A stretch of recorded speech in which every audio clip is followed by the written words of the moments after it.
Welcome to Israel Now News. I'm Yochanan El Rome. And I'm Erin Viner. In our top story, Palestinian Authority leader Mahmoud Abbas has been widely condemned for attacking Israel and the United States. Speaking to a PLO gathering in Ramallah, Abbas furiously denounced U.S. President Donald Trump's peace plan as not the deal of the century, but rather the slap of the century. The PA boss threatened that his people will slap back. He went on to call for the destruction of Trump's house and said there will be no further peace negotiations as long as Trump is the leader of the American people. Abbas denied all historic ties of the Jewish people to Israel and Jerusalem.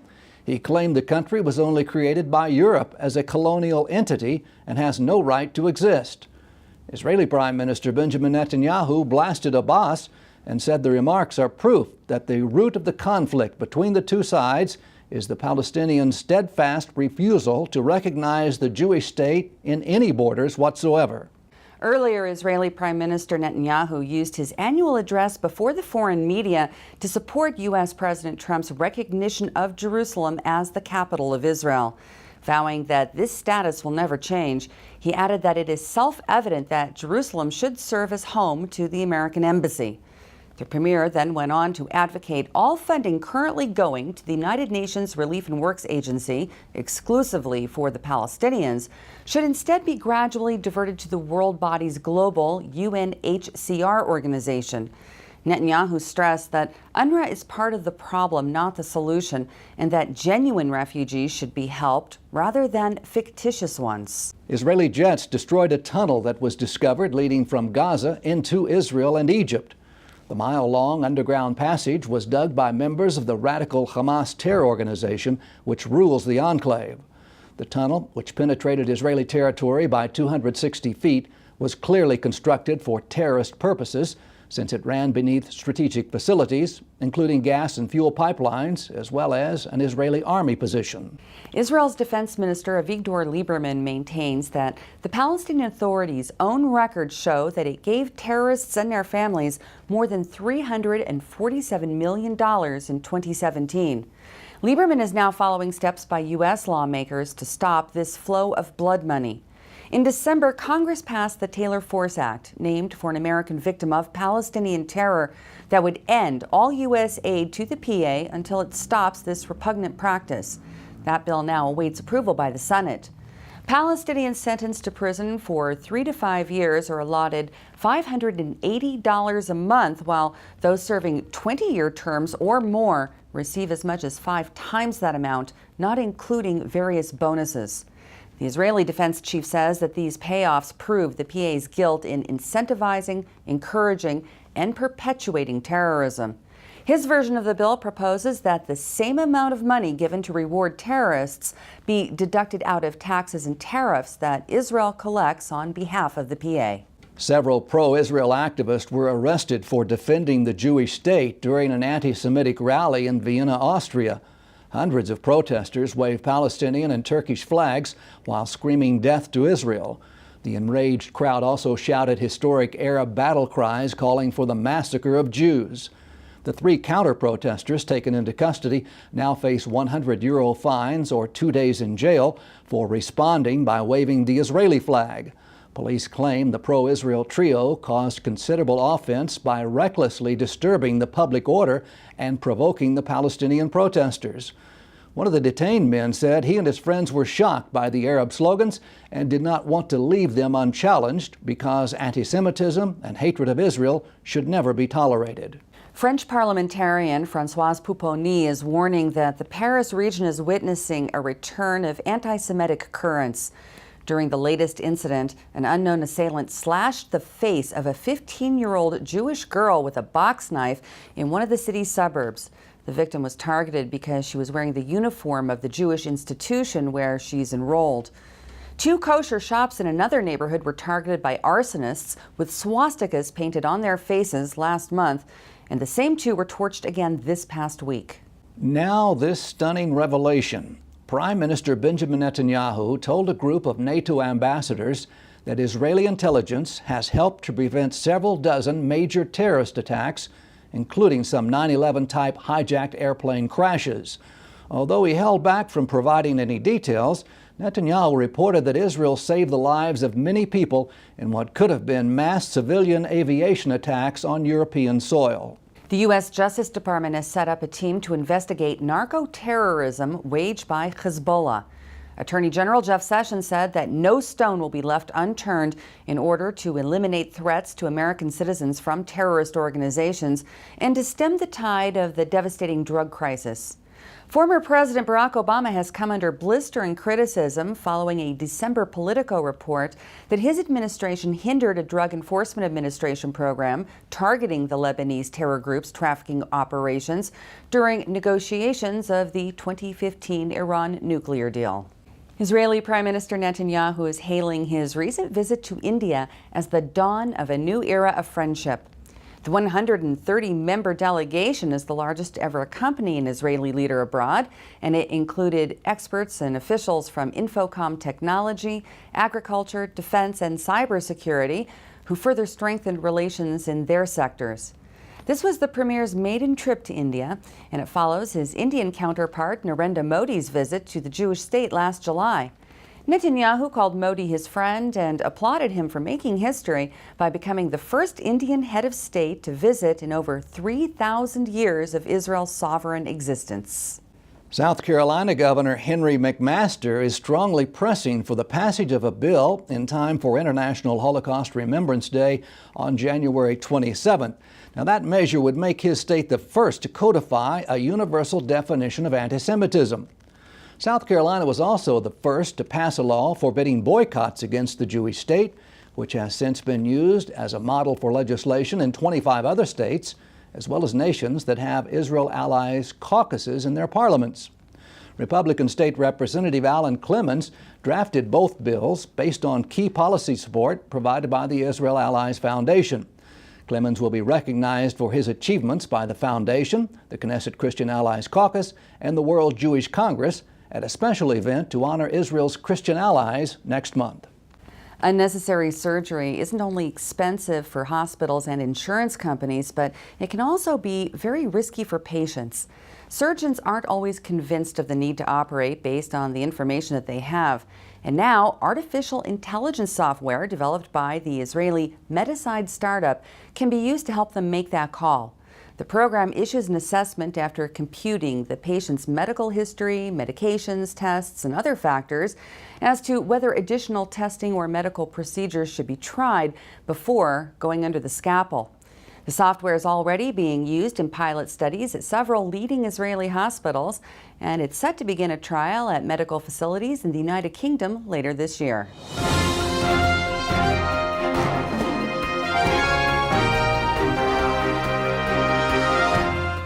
That concludes the news portion of our show. Stay tuned for Ask the Source with Josh Reinstein.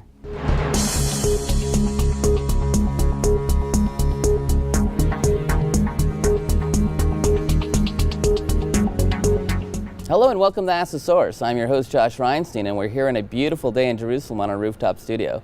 My guest today is Brent Adams. He's a board member of the Friends of the Israel Football League. Brent, thanks for being on the show. Thanks, Josh. Tell our viewers a little about what is the Friends of the Israel Football League?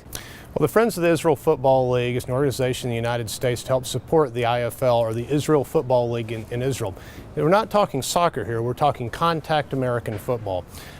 We have both Little League, high school, and after, or old man football, everything from after the IDF up into guys playing to their 40s. Look, I'm from Texas, and it's always been God country, family, Cowboys, and football's been a big part of my life. But why would Israelis want to play American football? Well, American football, the reason it's so popular globally is it's a very complicated sport. I would make it akin to watching a chess game. I mean, you have teamwork, strategy, planning, punctuated by action. And it's, you might say, that's what business is like. You know, something that's been a byproduct is this incredible integration of different levels of society playing together. Can you tell us a little bit about the makeup of the Israeli Football League? Sure. The Israeli Football League is not just a bunch of Americans out here in Israel playing football, nor is it Israelis. 70% of our players are Sabras, or native-born Israelis. 20% are Olam, or immigrants to Israel, and 10% are Arabs. I almost prophetically see this as an ingathering of the exiles. Last year's Offensive Player of the Year was an Ethiopian immigrant. The Newcomer of the Year was a Russian immigrant. We've got one team that's got a significant amount of their players are from the stands, or Uzbekistan, Kazakhstan, Kyrgyzstan, and Uzbekistan. I think, I don't know if I get all the stands right there. And you just see this whole gathering here. And funny, the guys from the stands, sometimes their English is better than their Hebrew. It's interesting to see, though, that Israeli football actually got a huge boost in the summer because Bob Kraft came here with 22 Hall of Famers. What was that all about? Well, Bob Kraft is really the vision of his wife, Myra Kraft, who has passed on now. It was his vision to really get behind this and put the initial seed capital to get the league going. And we've just got our first real football stadium in Israel. It's amazing the difference when you play on a soccer field. The sight lines are different, everything's different versus an old-fashioned American football field, yards, not meters. And he brought out an entire plane full of gold jackets or NFL Hall of Famers. But where else in the world would you have access to Roger Staubach, Joe Montana, all the guys that you've wanted to see your whole entire life? And these guys too are great ambassadors for Israel, and one, they're learning about Israel, two, and they're sharing the game of football, their passion for it. And Brant, you're a Bible-believing Christian and you love Israel. You believe that God is fulfilling his prophecies in Israel. Why, as a Bible-believing Christian, was this issue of football in Israel one of the issues you wanted to support? Well, when you look at the Bible, many people, there's the old struggle, literal versus figurative. And, a lot of evangelical Christians look at the Abrahamic covenant. Is that still valid or not? And that's Genesis 12, 1 through 3. And just to paraphrase a small part of that, those who bless the Jews will be blessed, those who curse will be cursed. And this is a way to get involved and bless Israel and to be a part and be involved in Israel. It's a way for young people to identify with Israel. There's so many things that are don't resonate as well with millennials. Everybody loves football. Like you said, growing up in Texas, Josh, you identified with the Cowboys. It's fun. Your children out here watch the NFL on Sundays. It's something that people can identify with. What is the future of the Israel Football League? Do you anticipate Israeli players actually playing in the NFL? Well, there's been a number of Jewish players, offensive linemen, a couple of quarterbacks as well that have played in the NFL. It's possible. We've had a few guys go into D3 in the United States, but it's not really about producing players that would be in the NFL or the college in the United States. It's about really just celebrating Israel and growing this country. Not just as Jews, but Jews, Israelis, Christians, everybody here that plays. You put everybody on the field together, you play, you hit each other. After the game, you have hummus and falafel.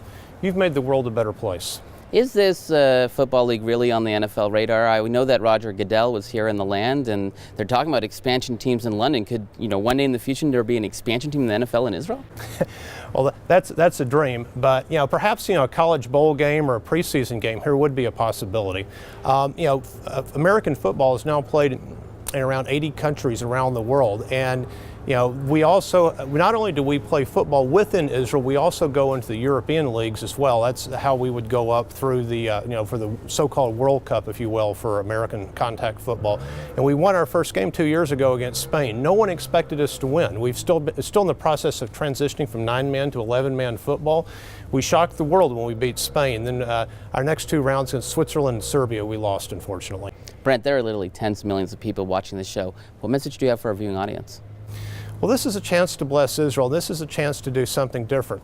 You can join us in this effort by signing up for our email list at www.iflfriends.com and follow our games. Follow what's going on. And when you visit Israel, you can come see a game here in Jerusalem. Some people speculate, the big football fans like yourself, Josh, that there will be football in heaven. Well, let's get a start now and see a game while you're here. Thanks, Brent, for being on the show, and thanks for tuning in to Ask the Source. I'm your host, Josh Reinstein. Now back to the studio.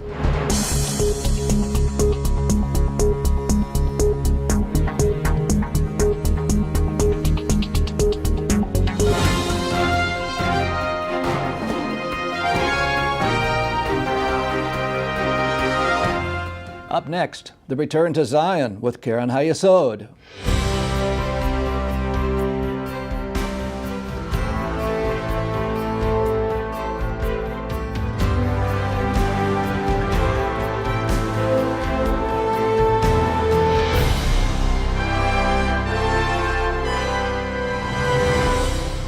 Shalom and welcome to the Return to Zion with Keren HaYesod.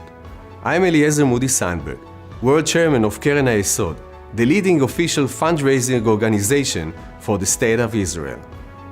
This is the story of the biggest aliyah in Israel's history from the former Soviet Union.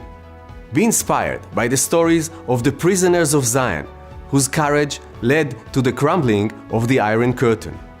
Please help us to continue to bring the Jews of Russia back home to the Promised Land.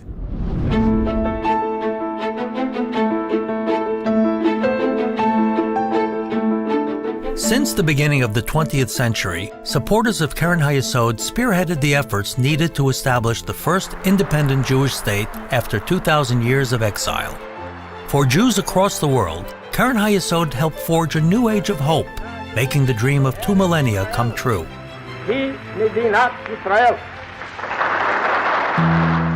But at the same time, the Jews living in the former Soviet Union suffered immensely. Religious practice was suppressed, and Jewish national identity crushed. By the 1950s, under Stalin's cruel regime, countless persecuted Jews were executed or sent far away to the gulags. Russia's once thriving Jewish life was no more. But many refused to forget their heritage and God's covenant with the Jewish people. Secretly, they studied Hebrew and the Torah. They covertly practiced holiday celebrations. And above all, they dreamt of returning to the Jewish homeland, to Israel. Aware of the consequences, many still applied for exit visas. Viewed by the Soviet authorities as an act of treason, these brave individuals were dismissed from their jobs, harassed, and ostracized from society. By the 1970s, many leading Jewish activists had been sentenced to long periods in jail for fabricated offenses. But even suffering in the most appalling conditions, they continued to demand they be allowed to go free to Israel. Because of their refusal to give in, they became known globally as Refuseniks. Their determination inspired a mass international solidarity movement. Jews across the world, including the supporters of Keren HaYesod and their Christian friends, held mass demonstrations and lobbied global leaders. In the words of the Bible, they demanded, "Let my people go." Refuseniks such as Natan Sharansky became household names. Alongside the likes of Yuli Edelstein, Ida Nudel, and other prisoners of Zion, they became international symbols of human rights and Jewish freedom. Successful demonstration in those days of Jews who wanted to go to Israel was 5-10 people standing for 5 minutes in the center of Moscow Square with the slogans, "Let us go to Israel." The more people know about demonstration, the more chance that KGB, secret police, will know. Then there will be no demonstration. And the punishment can be up to 5 years of exile. But the idea was that if at least one foreign journalist knows about this, and he will come and he will inform, we are arrested. In the evening it is broadcasted all over the world about our arrest. Next day, hundreds of thousands of Jews all over the world go on their demonstrations, demand from their government to act. And that's how we were organizing this struggle. By the end of the 1980s, the pressure began to pay off. Sharansky became the first political prisoner released by Soviet Premier Gorbachev. Sharansky and his comrades were welcomed to Israel as heroes, bringing to life the prophecy of Zechariah, "I will return to Zion and dwell in Jerusalem." When Communist Russia collapsed in the early 1990s, over 1 million Jews followed these prisoners of Zion to Israel. With Keren HaYesod's help, they built flourishing lives in the home of their forefathers. Those who once languished in Russian jails became influential Israeli leaders. Sharansky served as a 4-time minister and deputy prime minister. After being imprisoned for 3 years in Siberia, Yuli Edelstein is now current Speaker of Israel's parliament. Ida Nudel remains a leading social activist and a powerful Israeli public voice. The legacy of the prisoners of Zion will truly continue to shine bright for many years to come. And yet, there's so much more work to be done to help bring more Jews from Russia back home to Israel. Keren HaYesod remains at the heart of this mission. Now is your chance to join us in supporting the next wave of Aliyah from Russia and be part of history in the making. Let's bless Israel together. To donate and get information, call us at 1-800-505-1665 or visit our website at www.khisrael.org.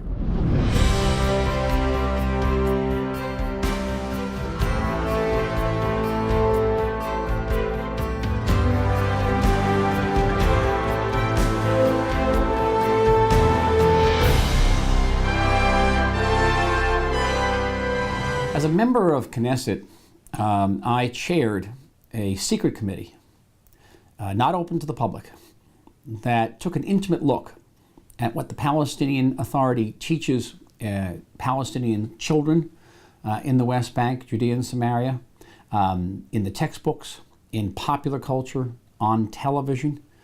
And I must say, I've been through a few wars in my life. I've been through some tough things. What I saw in this secret committee literally sickened me. The Palestinian Authority, this is not Hamas, this is not Hezbollah, the Palestinian Authority, our ostensible peace partners, teaches its children not only that they must kill Jews, but actually teaches them how to kill Jews, where to stick the knife, how to turn the knife, how to bring about the most damage to a human body. Deeply disturbing, deeply sick, and I believe beyond that, deeply evil. The incitement is pervasive. It comes in the form of naming Palestinian schools, Palestinian public squares, Palestinian soccer teams, even math contests and summer camps for Palestinian terrorists who have murdered tens and in some cases hundreds of Israelis. A school named for the perpetrator, the mastermind behind the 1972 Munich massacre. A women's soccer team named for the mastermind and perpetrator of the 1978 Coastal Massacre that killed 36 Israelis, including 13 children. Who names a women's soccer team after a terrorist like that? And a Palestinian youngster encountering this type of brainwashing in the media, in the internet, in the school, in the public space, what kind of message does that Palestinian child get?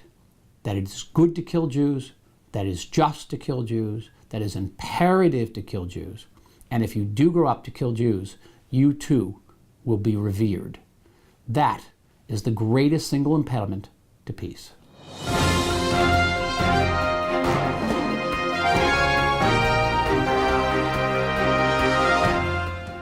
Please stay tuned for the ICEJ report from the International Christian Embassy, Jerusalem.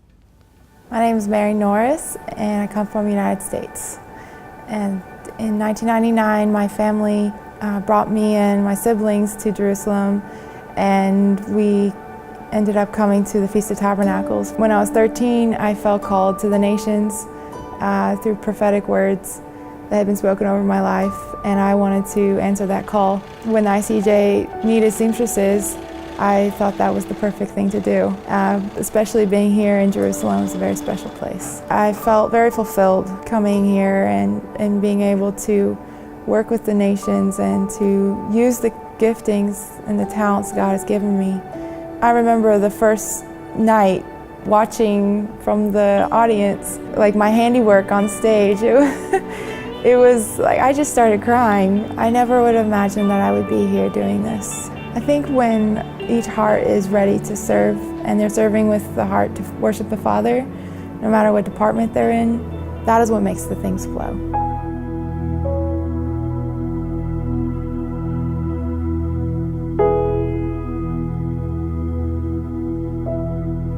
Israel is the apple of God's eye. Jerusalem is the center.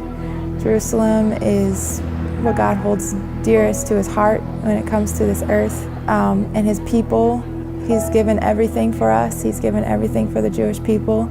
And he longs for each of his people to come to him and to dwell with him. And for that to happen, there's a restoration that is happening in the earth right now. And it's all starting, it has already started here in Israel, and especially in Jerusalem. And so my desire is that Jerusalem will be a praise in all the earth. And that's the biggest reason why I come. I want to be a part. I want my legacy to be a part of the restoration of the land of Israel. And to see God's glory fall in Jerusalem.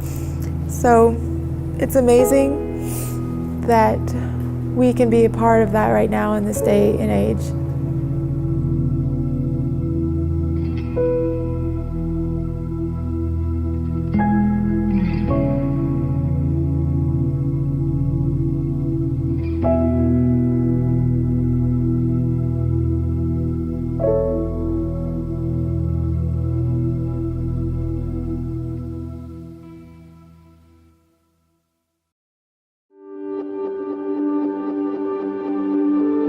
Israel.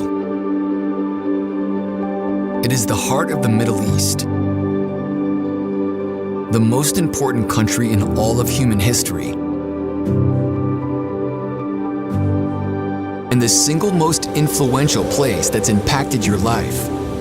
It was the home of the prophets, the location that once held the Holy of Holies, and the birthplace of the Gospels.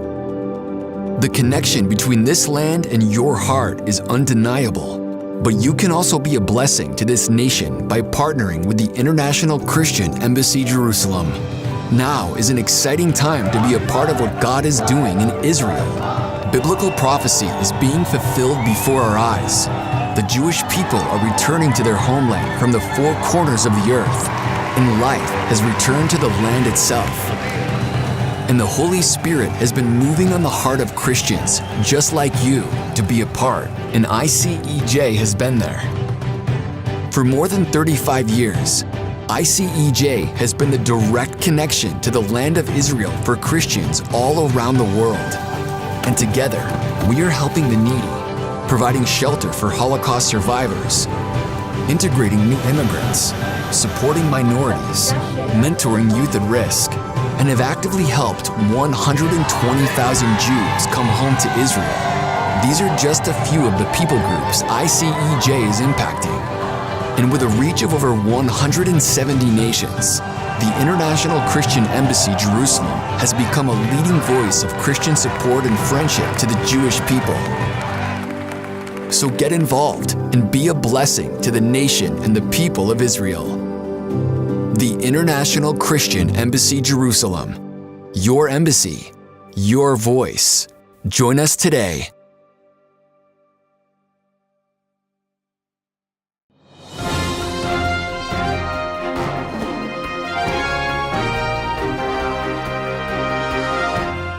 That's all for this edition of Israel Now News. I'm Yochanan Elrom. And I'm Erin Viner reporting from our studio in Jerusalem. Please join us again next week for all of your Israel updates.